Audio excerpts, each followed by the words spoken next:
Dans l'humiliation, ne cherche pas les hommes. Rappelle-toi que l'Éternel est ton berger. Ne cherche même pas l'Éternel parce qu'il est déjà là. Ne le cherche pas. Rappelle-toi seulement qu'il est ton berger. C'est comme ça que David, avant même de dire le verbe pâturage et tout ce que vous voulez, il a d'abord dit, cet homme-là, cet être-là, c'est mon berger. Donc si les hommes m'oublient, lui il est là. Et il explique bien, il est un berger. Parce que David lui-même était un berger. Il savait ce que c'était être un berger. Un berger, c'est celui qui a le cœur là où les brebis se trouvent. Un berger, c'est celui qui peut affronter n'importe quelle difficulté pour délivrer sa brebis. Je le dis autrement pour celui qui n'a pas compris. Un berger, c'est celui qui sait que son essentiel, c'est la brebis. L'essentiel de Jésus, c'est toi. Alléluia. Ton essentiel à toi, c'est Jésus. Et toi, l'essentiel de Dieu, c'est toi.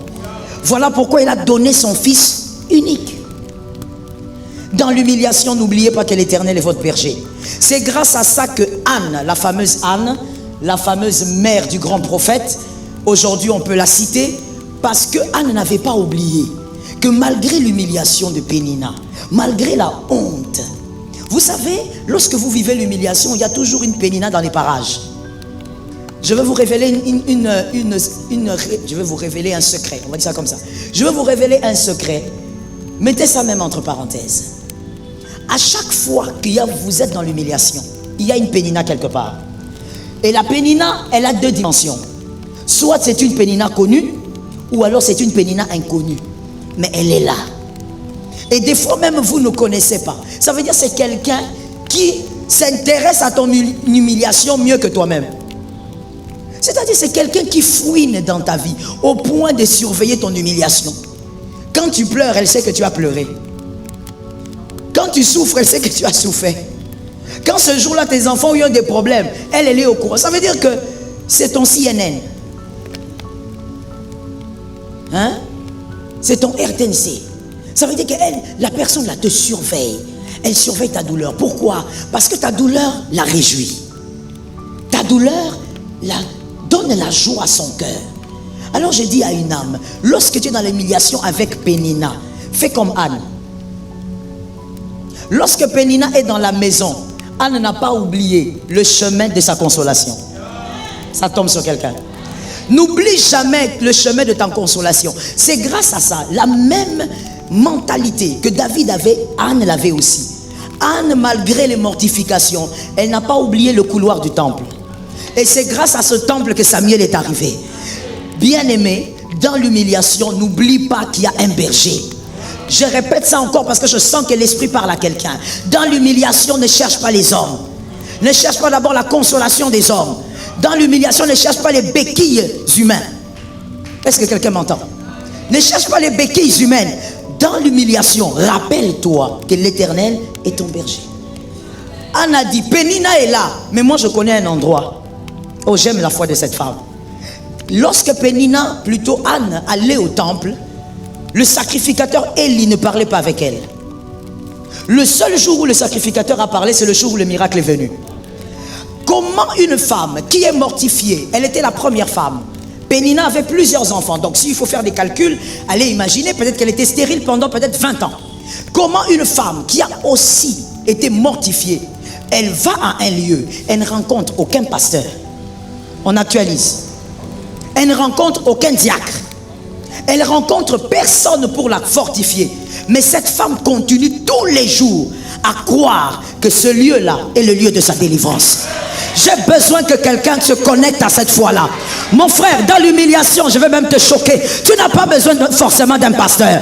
Tu n'as pas besoin d'un ancien. Tu n'as pas besoin de quelqu'un qui prie pour toi. Tu as besoin de te rappeler qu'il y a un être qui n'est pas un homme. Celui-là, il est mort et ressuscité. C'est lui ton berger. Il est le gardien de tes enfants. Il est le gardien de ta maison. Il est le gardien de ta santé. Il veille sur les choses visibles et invisibles. Tu dois te rappeler que tu as un berger. Tu as un berger qui transcende le temps. Tu as un berger qui peut te parler du cœur de l'homme. Toi tu vois la veste, lui te parle du cœur. Toi tu vois la cravate, Jésus te dit ne suis pas la cravate là, il est dangereux. Toi tu vois les apparats, lui il voit le cœur. C'est de lui qu'il s'agit. Et celui-là, David ne pouvait pas oublier qu'il était son berger. David avait un père qui ne l'aimait pas. C'était un garçon mal aimé. Certains historiens pensent qu'il était le fils d'une prostituée. Voilà pourquoi d'ailleurs, dans certains psaumes, lui-même David le dit, je suis né dans l'iniquité, qui confirme la version de ces historiens. Il lui-même le dit plusieurs fois, je suis un fils qui est né dans le péché. Donc il est probable qu'il était le fils d'une prostituée. Voilà pourquoi la mère qui était à la maison ne l'aimait pas. La mère qui était à la maison gardait ses grands garçons et David était éloigné. Même son père ne l'aimait pas. Son père le méprisait. Un garçon tellement blessé. Il avait toutes les raisons pour vivre comme un garçon blessé. Mais David a dit non, j'ai quelqu'un. J'ai quelqu'un. Sans prédicateur, David a su qu'il avait quelqu'un. Toi, tu es un prédicateur qui te prêche ce matin, mais tu es toujours dans la désolation. Tu es toujours dans l'amertume. Mon frère, tu as quelqu'un. L'Éternel est ton berger. David a commencé à parler de la position de Dieu, de la position de l'Éternel dans sa vie. 2 Corinthiens 12, 10. 2 Corinthiens 12, 10. L'Écriture dit ceci. 2 Corinthiens 12, 10. C'est pourquoi je me plais dans les faiblesses, dans les outrages, dans les calamités, dans les persécutions, dans les détresses pour Christ. Car je suis faible, c'est alors que je suis fort. Que Dieu bénisse celui qui a dit Amen à la parole de papa. La dernière phrase, car je suis faible, c'est alors que je suis fort. Qu'est-ce que tu es en train de dire? Qu'est-ce que l'apôtre Paul dit? Oui, il a totalement raison. C'est quand vous êtes faible que vous devenez fort. Dans l'humiliation. C'est-à-dire, lorsque vous vous sentez autosuffisant, lorsque vous vous sentez encore fort, lorsque vous avez encore des idées, des stratégies pour vaincre votre humiliation, Dieu se tait. Dieu ne fait rien. Parce qu'il ne partage sa gloire avec personne. S'il agit pendant que vous êtes autosuffisant, vous allez vous octroyer la gloire. Quelqu'un a compris ça? Alors Dieu te laisse. C'est comme ça que des fois quand tu es dans l'humiliation, tu dis mais pourquoi Dieu ne fait rien? Il ne fait rien parce que tu te sens très fort. Parce que tu crois que tu vas y arriver à cause de tes relations. Parce que tu penses que tu vas y arriver parce que tu as des parents. Parce que tu crois que tu vas y arriver parce que tu es aimant dans la famille. Non. Alors Christ te laisse. Quand tu sens tes limites, quand tu sens que tu n'en peux plus, quand tu sens que tu n'as plus d'issue, tu n'as plus d'issue mais tu as la foi. Il faut garder la nuance. Tu sens que tu n'as plus d'issue. Est-ce que c'est déjà arrivé à quelqu'un? Tu sens qu'il n'y a plus d'issue mais tu as la foi. Alors là Jésus vient agir. Pourquoi? Il ne va pas partager sa gloire avec toi. Même toi tu vas te rappeler que tu n'avais pas d'issue. Même toi tu vas te rappeler que tu étais limité. Et quand Jésus entre dans le couloir, tu deviens puissant. Tu deviens plus fort que la normale. C'est pourquoi l'apôtre Paul a dit, c'est quand je suis faible que Jésus prend la place et donc je deviens fort. Oh, moi j'ai dit aussi Amen 3 fois, tu sais. Cette parole est puissante.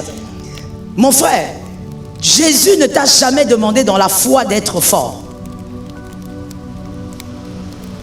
Jésus, je le dis autrement, Jésus ne t'a jamais demandé dans l'épreuve ou dans l'humiliation d'être fort.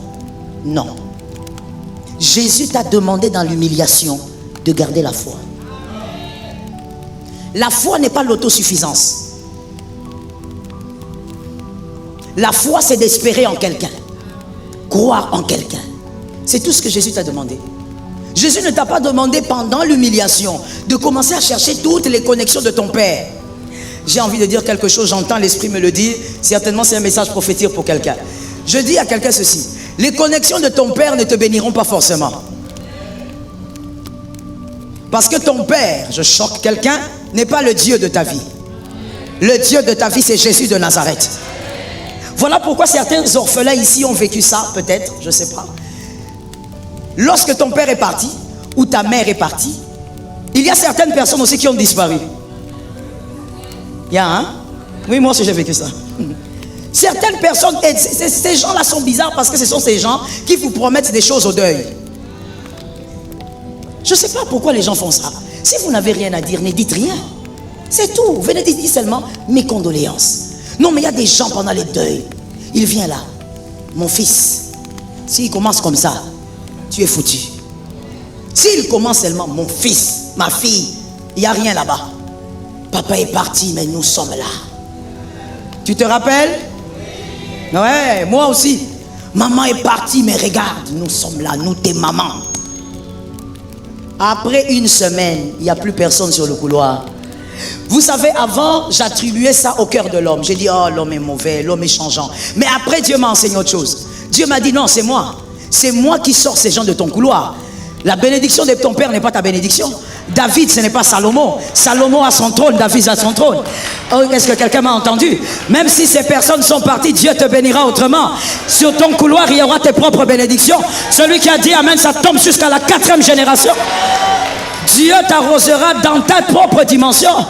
On ne regrette pas. Et même quand tu les verras quelque part, salue-le avec gentillesse.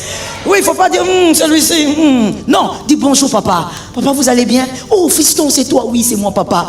Vous allez bien? Moi, j'ai fait bien. Parce que tu dois savoir, Dieu ne te bénit pas forcément avec les relations de maman. Dieu, tu as ton propre couloir. Et donc, il est écrit aussi, Matthieu 4, 2 à 11. Matthieu 4, 2 à 11. Nous voyons la tentation de Jésus. Là, Dieu est en train de nous révéler des choses glorieuses. On dit que Jésus fut envoyé dans le désert pour qu'il soit tenté. Et dans le désert, le diable l'a tenté. Mais quelque chose m'intéresse. À partir du verset 2, si vous lisez ça à la maison, le verset 2, vous verrez qu'il est écrit, après avoir jeûné 40 jours et 40 nuits. Après avoir jeûné. Après 40 jours et 40 nuits de jeûne, on est fatigué. On est faible. Et c'est en ce moment-là que le diable tente. Et après la tentation, la Bible dit dans le verset 11 que les anges sont venus servir Jésus. Pourquoi? Parce qu'il était faible. Les anges sont venus servir Jésus parce qu'il était fatigué. Après 40 jours et 40 nuits. Pendant les jeûnes, les anges ne viennent pas. Tu es encore fort. Est-ce que quelqu'un est en train de guérir dans son esprit? Est-ce que quelqu'un ne pleurera plus jamais pour cette situation-là? Plus jamais. Avant le jeûne, les anges ne viennent pas. Tu es encore fort. C'est après les 40 jours que les anges viennent servir Jésus. Même Jésus était fatigué. Et quand il est fatigué, Dieu envoie des anges. Je dis à quelqu'un, dans l'humiliation, laisse les gens venir. Dans ta faiblesse, laisse Dieu envoyer les anges. Ne cherche pas des interventions éphémères, les interventions faibles. Ne cherche pas les interventions humaines. Laisse les anges venir. Je veux te dire quelque chose qui est une révélation. Là où tu fais intervenir l'homme, les anges ne viennent pas.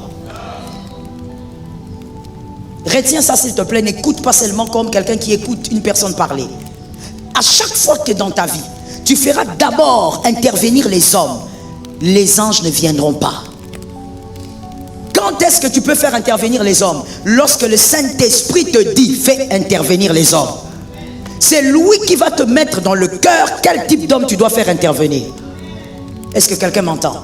Et très souvent dans l'humiliation, nous avons vécu des choses comme ça. Nous avons raté le témoignage de Dieu. Pourquoi? Parce que quand ça chauffait un tout petit peu, nous n'avons pas pu tenir, nous n'avons pas pu écouter Dieu. Nous avons fait intervenir les hommes. Tu sais pourquoi ton mariage a beaucoup de problèmes? Parce que ce sont toujours les hommes qui interviennent. À un moment donné, il faut s'arrêter, faire intervenir le Saint-Esprit. Ah mais oui, ta famille est venue, ta famille a parlé, la belle famille a parlé. Tu ne trouves pas que ça ne marche pas? Tu ne sens pas que ça ne marche pas? Tu sais, à un moment donné, même ta propre famille va se fatiguer. Les mariés m'entendent? Oui. Même ta propre famille va dire, mais toi finalement, toi tu exagères. À toi aussi, reste un peu chez toi. Mais parce que l'homme se fatigue. Le cœur de l'homme est limité. Fais intervenir le Saint-Esprit dans l'humiliation, il va envoyer les anges. Lorsqu'on est dans l'humiliation et qu'on garde la foi, on se rappelle que l'Éternel est son berger. Voici les deux choses majeures qui vous arrivent par la puissance de votre foi. L'humiliation vécue, première chose, l'humiliation vécue avec foi permet à Dieu de faire de vous un témoignage surprenant. Dieu ne va pas seulement vous donner un témoignage, vous devenez un témoignage. Partout où vous passez, on parle de vous. On parle de vous pourquoi? On parle de vous comme celui qui a vaincu des humiliations compliquées. Dieu fait de vous un témoignage. 1 Samuel 17, 34 à 35. 1 Samuel 17, 34 à 35. David a tué l'ours et le lion parce qu'il était mal aimé. Quelqu'un a entendu? David a tué l'ours et le lion parce que dans sa famille, on ne l'aimait pas. Ce n'est pas parce qu'il était disponible à tuer l'ours et le lion, non. David s'est retrouvé là-bas parce que sa famille ne l'aimait pas. Donc, moi je vais dans la conclusion. Il a tué l'ours et le lion parce qu'il était dans l'humiliation. S'il n'était pas dans l'humiliation, il n'aurait pas tué l'ours et le lion. Or, tuer l'ours et le lion est une préparation. Est-ce qu'on est d'accord? C'est une préparation. Lorsque tu vas dans la salle de sport, mon frère, même quand tu souffres, tu sois là. Ceux qui vont dans la salle de sport, frère, va dans la salle de sport. Quand tu vas dans la salle de sport, même quand tu souffres, tu continues. Pourquoi? Tu sais que c'est bien pour toi. David a tué l'ours et le lion parce qu'il était mal aimé. Et c'était une préparation à sa gloire. Et donc, je dis à une personne, lorsque Dieu permet les humiliations, il veut vous voir garder la foi parce qu'il vous prépare à être un témoignage. Lorsque David affronte Goliath, il n'y a pas que la tête de Goliath qui est célébrée. C'est David qui est célébré. Tout le monde est étonné. Vous savez pourquoi? Que quelqu'un me dise un. Parce que David n'a pas la taille de Goliath. Marazaka, je dis à quelqu'un, l'adversité qui est en train d'arriver a besoin de l'humiliation que tu subis. Quelqu'un a répété ça à son frère. Aha. L'adversité qui arrive a besoin de l'humiliation que tu subis. L'humiliation que tu subis est en train de te préparer à l'adversité. Parce que tu vois, l'adversité n'aura pas ta taille. Alors que toi, tu seras en train d'être préparé dans l'humiliation.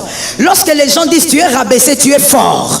Les gens te regardent et disent oh, mais sa vie ne va pas bien. Or, tu deviens fort. Le Saint-Esprit te rend fort. Quand les hommes te disent tu es méprisé, toi, tu es en train de devenir fort. Lorsque les gens te critiquent, tu es en train de devenir. Lorsque les gens te méprisent, tu es en train de devenir. Lorsque les gens ont l'impression que ta vie est en train de dégringoler, tu es en train de devenir. Quand tu deviens fort, c'est pour affronter les défis. Parce que les défis n'aura pas ta taille. Les défis aura la taille de tes pères. Mais toi, tu vas l'affronter. Malgré l'équipement que tu as, toi, tu vas vaincre. Et les hommes diront, tu es un témoignage. Comment tu y as fait? Comment tu as fait? Comment tu as pu? Les gens diront, mais comment tu as pu? Les gens ne diront pas d'abord, non, non, non, non. Explique-nous un peu. Tu viens. Non, non. Les gens diront, c'est qui? C'est dans cette dimension que l'homme, Dieu prend l'homme, il fait de lui-même, l'homme, un témoignage. Les gens demandent c'est qui? C'est l'enfant de... Ça tombe sur quelqu'un. Il faut que cette année, un Goliath tombe par ta foi et que l'on demande c'est l'enfant de qui? Ça a commencé comment? Il vient d'où? Qui est son père? Ça te localise, mon frère, c'est une question de foi. Tu es localisable. Je te dis cette année, c'est pourquoi nous avons commencé le marathon au mois de juin. Parce que c'est la deuxième moitié.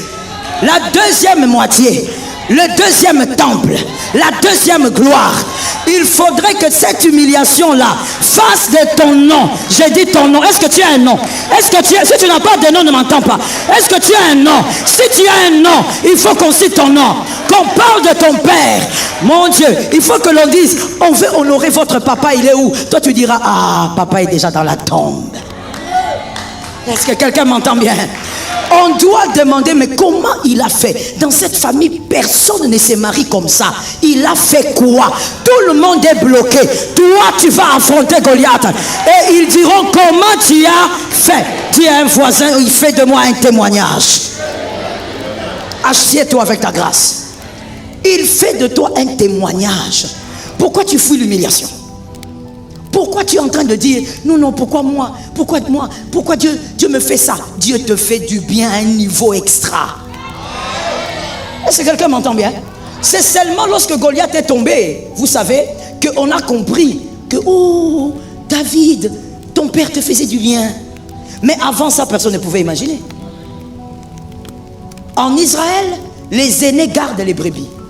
Les petits, comme Joseph et Benjamin, restent avec les parents. Mais David, c'était lui le plus petit, mais qui dormait dehors, en train d'affronter des lions. Donc lui, quand il dort, les genres de rêves qu'il a, ce sont des rêves des ours. Je parle à quelqu'un, j'entends. Eliab n'avait jamais vu un lion. David avait déjà vu en face. Je redis encore pour celui qui n'a pas entendu. Eliab, son grand frère, qui était dans l'armée de Saül, n'avait jamais vu un ours. Mais David avait déjà vu. Il y a des choses dans la famille que toi tu subiras dans l'humiliation. Tes grands frères ne le vivront pas. Tes grandes sœurs ne les vivront pas. Tu pourras te poser la question, mais pourquoi c'est moi? Moi je suis la plus petite. Moi je suis le plus petit. Pourquoi c'est moi qui vis ça? Pourquoi mes grands frères ne subissent pas ça? Parce que c'est toi qui vas écrouler Goliath. Goliath doit tomber sur l'épée de celui qui a vu l'ours et le lion. Est-ce que quelqu'un m'entend? Dieu fait d'un homme un témoignage. Mais ça passe par quoi? Ça passe par l'humiliation. Dieu t'est formé dans l'humiliation. Vous savez, quand quelqu'un a déjà vécu des humiliations où il subit aussi des trahisons, où les gens vous quittent, tu vas apprendre à vivre seul. Et je veux te dire, savoir vivre seul est une force. Dieu nous a appelés à vivre entourés, mais l'homme doit apprendre aussi à vivre seul. Voilà pourquoi même avec David, Dieu l'a laissé seul, l'a formé seul. Lorsque tu n'as jamais été rejeté, tu n'apprendras pas qu'on peut vivre seulement avec Jésus. Toi, tu as l'impression que si tu vis sans copine, ta vie est finie. Tu es mal à l'aise. Pourquoi elle ne m'écrit pas? Pourquoi elle m'a bloqué? Toi, tu sais même tu connais même les personnes qui t'ont bloqué. Tu les surveilles, hein? Ceux qui sont là sont là. Ceux qui sont là. Ceux qui ne sont pas là. D'ailleurs, je ne saurais même pas quand est-ce que tu es parti. Je n'ai pas le temps pour te surveiller. Parce que j'ai appris à vivre avec Jésus. Tu entres dans la chambre, tu parles à Jésus, tu célèbres Jésus, tu sors, tu fais tes choses. Celui qui veut être avec toi avance. Celui qui ne peut pas, il t'attend de l'autre côté. Et puis je vais te dire une révélation, c'est une sagesse dans les relations. Mon frère, écoutez-moi. Des fois, il y a des personnes que nous voulons garder avec nous alors que Dieu les a placées au bas de la montagne. Est-ce que je dois répéter ça pour quelqu'un d'intelligent? Il y a des gens que nous voulons garder avec nous. Viens mon fils. Nous voulons que ces personnes marchent avec nous. Nous nous agrippons à elles. Non, je le connais depuis que je suis enfant. Non, je connais cette personne dans le quartier depuis longtemps. Non, je connais... C'est une famille amie. Alors que ce sont des gens en réalité que Dieu a placés au bas de la montagne. Maintenant, regardez ce qui va se passer avec ces personnes. Peut-être que vous l'avez déjà remarqué dans vos relations. À chaque fois que tu vas insister pour qu'ils restent, il y aura toujours quelque chose qui va commencer à l'éloigner. Maintenant, quand ils s'éloignent, toi en tant qu'humain, qu'est-ce que tu fais? Tu veux les récupérer. Et qu'est-ce qui se passe maintenant? Vous vous séparez.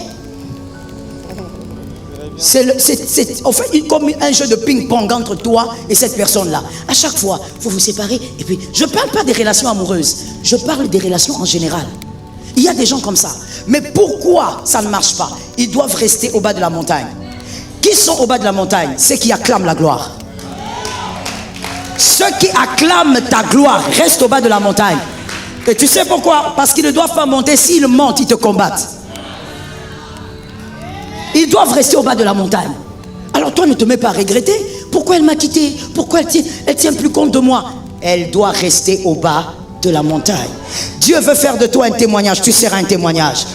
À partir d'aujourd'hui, quand ça ne va pas, entre dans ta chambre, hurle si tu veux, pleure si tu veux. Et puis, termine en disant, l'Éternel est mon berger. Vous n'allez pas m'écraser, il est mon berger. Vous ne me ferez pas disparaître, il est mon berger. Est-ce que je parle à un fils? Est-ce que je parle à quelqu'un qui me capte?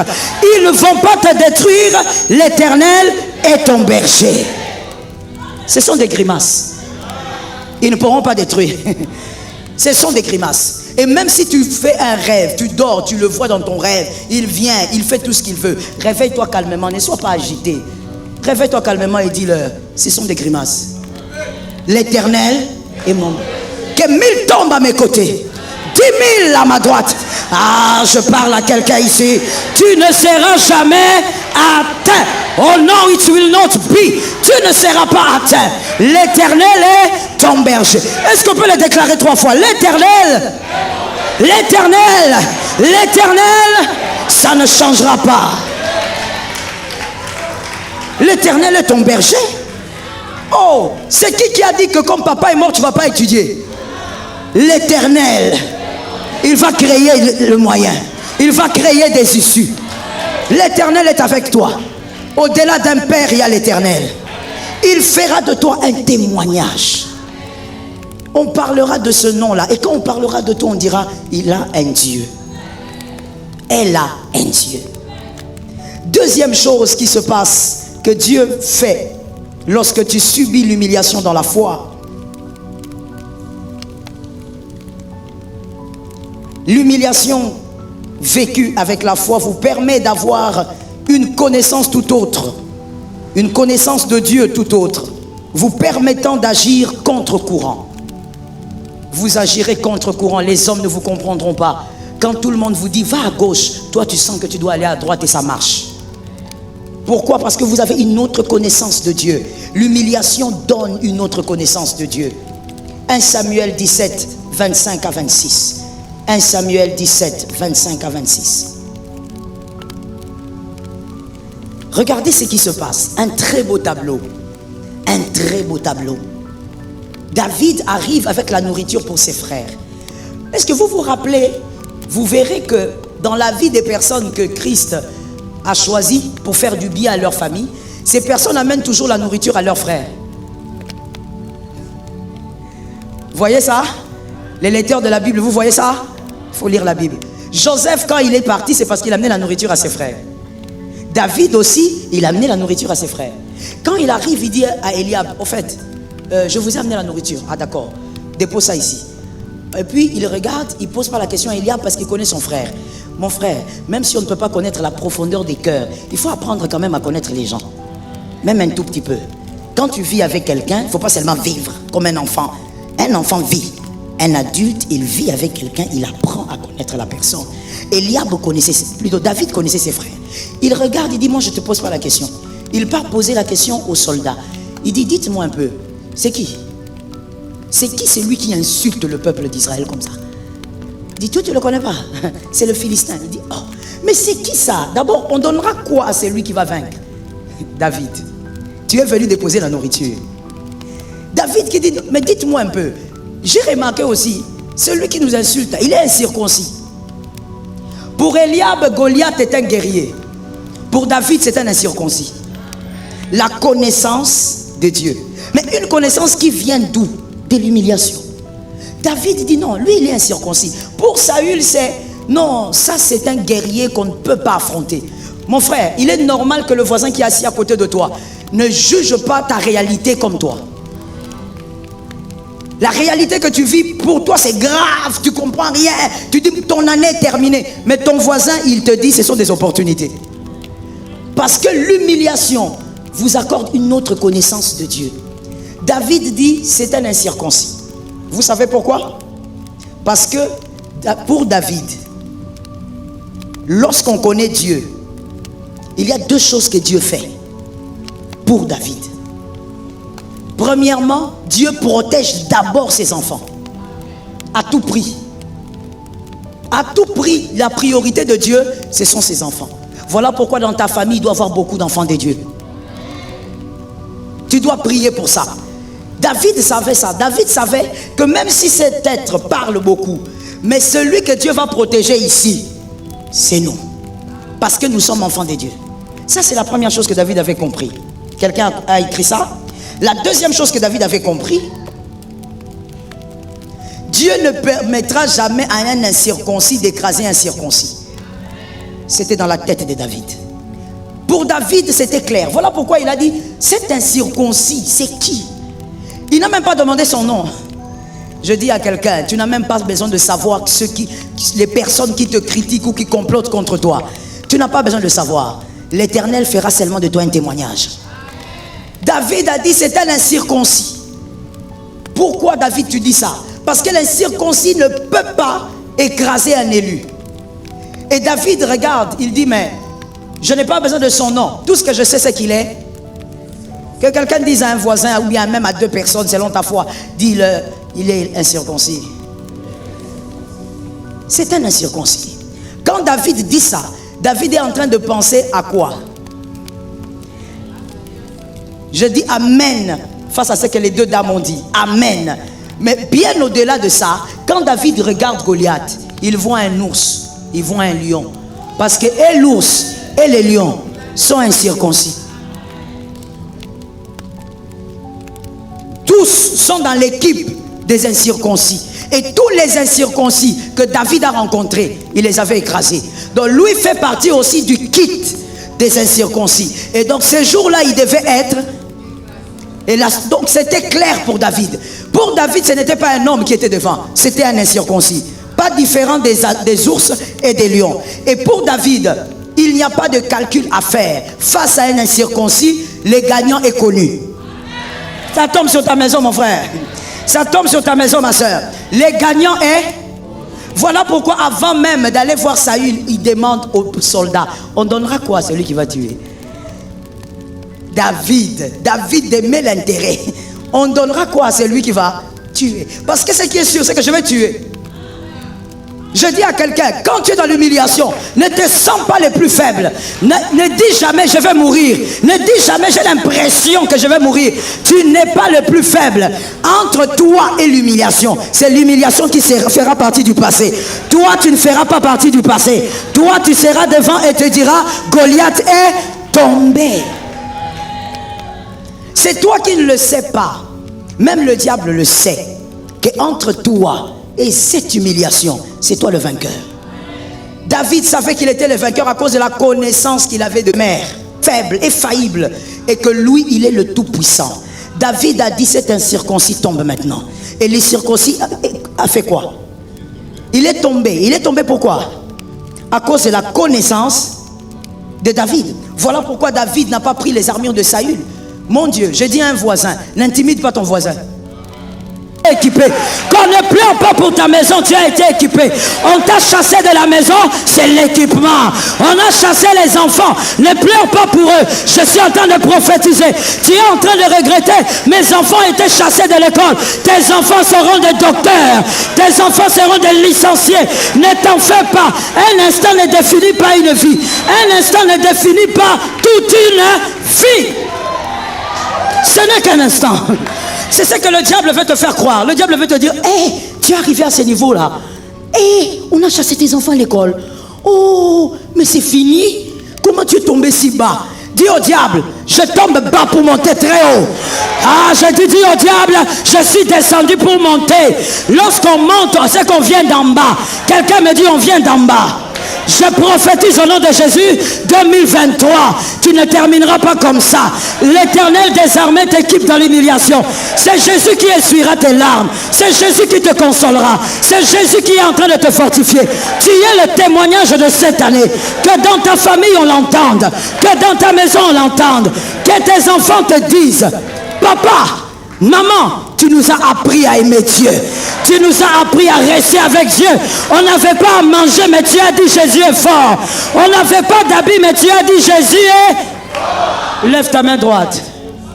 Nous sommes dans le prophétique. Lève la main droite. Saint-Esprit, les dieux des victoires. Si tu es assis, tu te tiens debout, mon frère. Les dieux des victoires. Goliath a trop crié. C'est un incirconcis.